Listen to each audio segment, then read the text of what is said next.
Tubaramutse bakunzi ba televiziyo Isanganiro kaze mu makuru twabateguriye agizwe n'ingingo nkuru zikurikira. Abanyagihugu bo mu gisagara ca Bujumbura ntibatahura ukuntu umukuru w'igihugu ashobora kunegura ingingo y'iduzwa ry'igiciro c'isukari ariko iyo ngingo ntihagarare. Bibaza ko bipfira mu bajejwe kubahiriza ingingo bakabona ko bakwiye kubogozwa.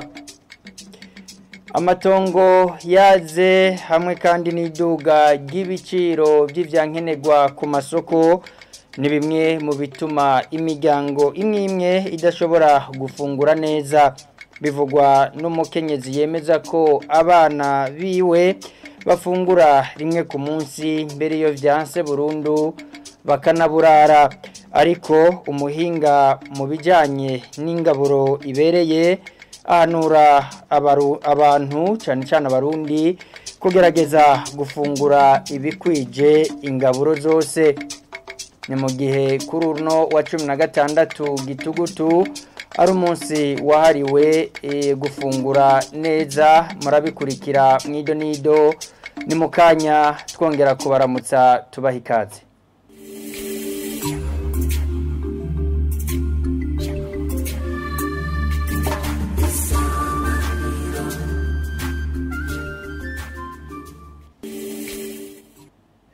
Kaze kandi murano makuru twabateguriye. Bamwe mu banyagihugu n'abadandaza bo mu gisagara ca Bujumbura bavuga ko bibabaje kubona umukuru w'igihugu anegura ingingo yafashwe n'ihinguriro Sosumo y'isukari yo kuduza isukari ku mafaranga 8,000 ku kilo hama ntihagire igihinduka.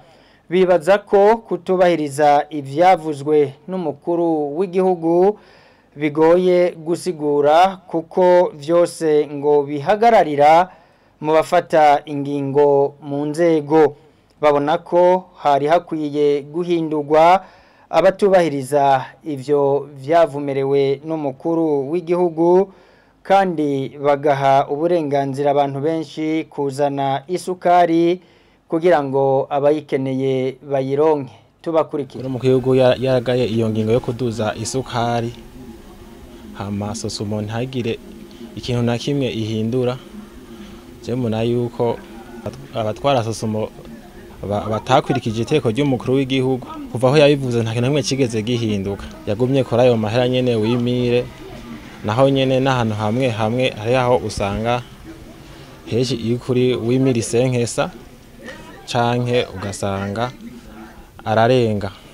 Jore ico mbona abantu bakora muri Sosumo nuko iyo bahindurira akazi canke akabahanura kubera batakurikije ingingo yari yashinze, na cyane ko yashinze kubera abona abanyagihugu hariyo imyidogo myinshi y'isukari kubera isukari ningira akamaro abantu bose barayishaka. Dusabanya kubaha umukuru w'igihugu nkuko yari yafashe ingingo yuko yoyibandanya isukari kaboneka ikagwira nkuko vyahora mu misi kare. Isukari warayisanga mu mabotike aho giye hose ukavuga uti isukari motike bakaguha, ariko ubu unye bisigaye bigoye kuyironka no kwayo mahera wimeye naho nyene upfa kuyironka. Icambere dusaba nuko iyo sukari kwanza yoboneka hama bagakurikiza ningo y'umukuru w'igihugu bakorora ibiciro. Nuko twosaba umukuru w'igihugu nawe nyene byaramubabaje yumvise yuko isukari igurwa 8,000. Aranavuga yuko isukari ikiro 18 kitashobora gukunda. Mugabo nuko yabivuze iyo tegeko abajeje kuduza isukari badugije isukari bayidandaza ntibamwumvire. None bamaze kugareza se barundi umukuru w'igihugu umva kari ikintu gikomeye cyane. Kintu umukuru w'igihugu yokora aho abantu bamugararije nuko yofata ingingo akabahindura akabakura agashiraho abandi. Ijya sukari twagura ya 3500 ya Sosumo twayihabwa na chef de quartier. Mugabo itegeko ryaraje natwe tubyumva uko ntituzi yo ryavuye tuvuga ngo twumva ngo isukari tuzoja tuyigura 8,000 kandi twaja mu mabotike tukayironka ku 8,000. ariko hagezaho naho isukari irabura. Urumva ko mvuga ko byafiriye mu ntwaro ko niyo yaduha isukari n'ubu ntitukironka. Urumva twebwe dufise nk'amaresitora aho tuyironse hose ku giciro ico arico cyose turayigura, ariko nayo twarahevye n'ubu nta niyo tukironka. Donc iryo tegeko yararishize ko iharakuye gukurikirana gushiraho abo ba chef de quartier biwe baduha ubu bakaba batayiduha, ifu yuko baraba habuziki kugira ngo iyo sukari isubire kuri ca giciro, nimba ariyo yabuze tukamenya ko natwe ko yabuze. Urumva nta muntu twobaza ngo isukari tuzoyikurahe. Nabijya byo gutondesha amakaye ngo tukuri isukari ku makaye byose bikava ku muntu akaja kugura isukari nka mbere uko twaja kugura, washaka ikiro, washaka inusu, washaka ingahe ukayironka. Umuvyeyi wacu yari yashigikiye yuko iyo ngingo yova muga kugeza ubu akaba atakiravamwo. Birababaje kuko umukuru w'igihugu niwe muvyeyi dufise kandi niwe twamwitoreye tumwemera, nabo bakorana basanzwe baramwemeye, ariko baneguye ingingo urumva ko nawe baba bamuneguye. Nosaba yuko boraba ngene basubiza hamwe bakaraba ngene bagabanya basi bagapfuma baduza bukebuke mugapana ku 8,000. Amakuru yacu tuyabandanirize mu gisata c'amagara y'abantu. Sendika y'abaganga Sinapa isaba ubushikiranganji bw'amagara y'abantu gushiraho inzego zikurikirana amashirahamwe y'abaganga babigize umwuga, ordre des professionnels mu gifaransa. Mu kiganiro n'abamenyesha makuru ku munsi wa gatandatu heze, Joseph Akumuryango umunyamabanga mukuru akaba n'umuvugizi w'iyo sendika avuga ko bagiye gukorana n'abandi banyamwuga kugira bige icokogwa. Bijanye no gukwega amaguru mu gushiraho inzego zo kurongora imigwi itandukanye y'abakozi, ordre professionnel bo mu gisata c'amagara y'abantu, kubamenyesha ko amashirahamwe y'abakozi bo mu gisata c'amagara y'abantu yasavye ishirwaho y'izo nzego guhera mu mwaka w'igihumbi 1991.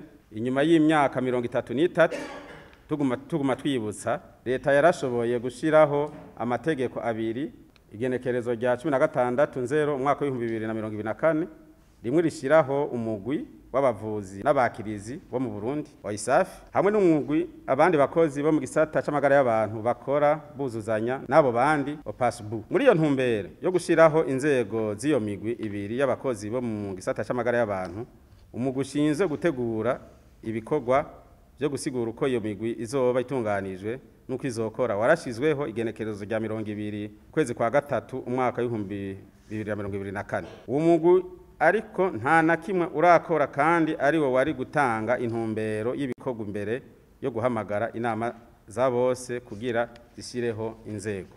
Ibyo bisigura ko abakeneye gutunganirizwa n'inzego z'iyo migwi y'abakora mu gisata c'amagara y'abantu batagira uwo bitura kubera iyo ngorane. Ivyo bituma nyamukuru by'akababaro no kwihebura byibonekeza muri kino gihe mu gisata c'amagara y'abantu uno musi.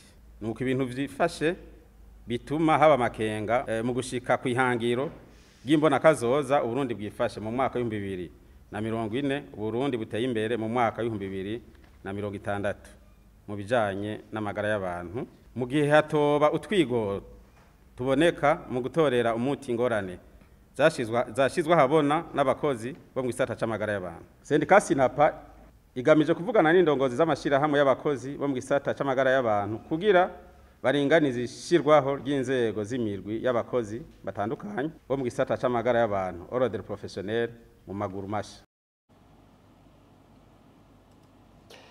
Amatongo yaze hamwe n'iduga ry'ibiciro vy'ivyankenerwa ku masoko biri mu bituma imiryango imwe idashobora gufungura neza, bivugwa n'umukenyezi w'abana batatu wo ku mutumba Kinga komine n'intara ya Kayanza. Yemeza ko abana biwe bafungura rimwe ku munsi kandi iyo vyanse rwose bishoboka bakanaburara. Jean Claude Ngabonziza umuhinga mu bijanye n'ingaburo ibereye ahanura ko nubwo ubuzima buzimvye abantu bakwiye kwitwararika gufungura ibifungurwa bikwije imirwi yose. Ni nkuru tubaza Patrick Nsengiyumva.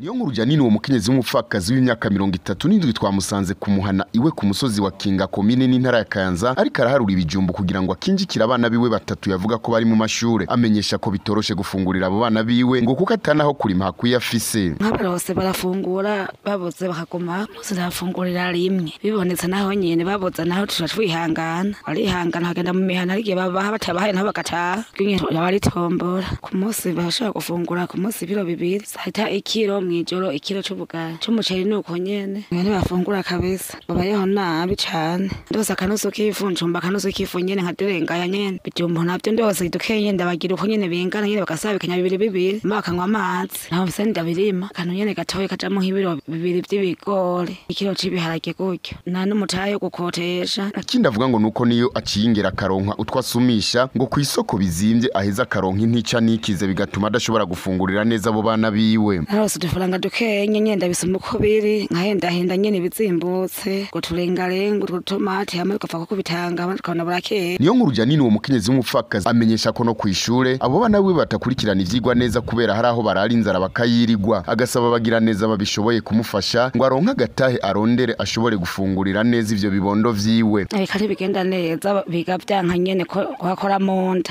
cabigoyagoya mu mashuri rero kaguma basinzira mu ishuri barayibusa aniyumvire ngera atahagahita yirirwa ubusa ntavyigwa vyinjira nasaba bampe imfashanyo ndabikonoza ndadandaza utuntu dukeya ndabe nyene ko noba n'umuryango wanje. Ngabonziza Jean Claude umuhinga mu bijanye n'ingaburo mu ntara ya Kayanza aremeza ko mu miryango myinshi muri yo ntara ubu abantu bafungura nabi ngo kuko ari hake bashobora gufungura imfungurwa zirimo ingaburo zose arizo ntanga nguvu ndema mubiri na nsanganya ngaburo. Uwo muhinga mu bijanye n'ingaburo abona ko bivanye n'ukuntu amatongo nayo ne yaze abantu bakwiye kuza baritwararika gutunga mu mihana yabo uturima tw'igikoni kugira ngo bashobore kurima vyoroshe ibijanye n'imboga zo mu bwoko butandukanye. Patrick Nsengiyumva urakenuye nkumenyeshe ko umunsi mpuzamakungu wahariwe gufungura neza wahimbarijwe ku rwego rw'igihugu muri komine Bukemba intara ya Rutana ku civugo umuntu wese aronke icyo afungura gutyo amagara meza n'akazoza keza atanumwe yibagiwe. Amakuru yacu tuyarangirize muyavugwa mu makungu nta tandukaniro rinini rihari kuba kandida babiri bitoreza mu kibanza c'umukuru w'igihugu muri leta zunze ubumwe za Amerika. Kobwe kinyamakuru Africa News Kamala Harris hamwe na Donald Trump baguma bakurikirana mu kwiyamamaza kandi bakagira n'amatangazo menshi akomakomeye cyane kugira ngo umwe wese ashobore kuronka abazomutora benshi. Ni nkuru tubaza Lydie Gahimbare. L'écart se resserre entre les deux candidats. Dans la dernière ligne droite pour nta tandukaniro rinini rihari hagati y'umukandida Kamala Harris hamwe na Donald Trump barakurikirana mu myiyamamazo bakagira n'amatangazo menshi kugira ngo baronke ababatora ku bwinshi. N'itangazo riherutse umukandida Kamala Harris yamenyesheje ko mu gihe yotogwa kwazoshigwaho urutonde rw'amahigwe na cane cyane ku bantu babirabura mu kuborohereza mu kubaronsa ingurane mwashaka kwiyungunganya ngo bakora ibikorwa byo kwiteza imbere hamwe n'abagwizatunga. Akamenyesha kandi ko abashaka kugira ubushakashatsi ku ndwara yo gukama amaraso bita drepanocytose hamwe n'izindi ndwara zikunze kwibonekeza cyane cyane kubirabura bazobaronsa ubwo buryo. Ivyo bikaba byarakoze ku mutima abirabura baba muri Amerika nyuma y'ijambo bashikirijwe n'uwahoze arongoye leta zunze ubumwe za Amerika Barack Obama aho yabahamagarira gushigikira umukandida Kamala Harris. Ku rundi ruhande Donald Trump yibwira ko yifitiye ikizere mu gihe hasigaye indwi zitatu gusa amatora y'umukuru w'igihugu abe muri Georgia baruguruye kuri wa kabiri amazu yitora kugira ngo hamatora yibanze. Umukandida w'umurepublika Donald Trump ahamagarira abanywanyi biwe gusidukana n'iyonka mu tuzu twitora. Aha agira ati amatora yitangirira imbere mu gihugu canyu azaratanguye murashobora guhera ubu kuja mu tuzu twitora. Ndibabwiye numva inkuru nziza gushika ubu muronse ikarata y'amatora muca muyijana ubwo nyene mukazu kitora ataruko mukagenda bukeye canke mukabikora uko mubishoboye ati genda mutore uko niko yabivuze mu kwiyamamaza mu gihugu ca Georgia amatora y'umukuru w'igihugu muri Leta Zunze Ubumwe za Amerika akaba azobigenekerezo rya gatanu kwezi kwa11 kuza. L'élection américaine, qui oppose le candidat républicain Donald Trump à la démocrate Kamala Harris, aura lieu le 5 novembre prochain. Lidi Gahimbaro rakenuye kwiyo nkuru ivugwa mu makungu aha niho duciye dusozera makuru twari twabateguriye mwakoze kuba mwayakurikiye mubandanye mukurikira isanganiro.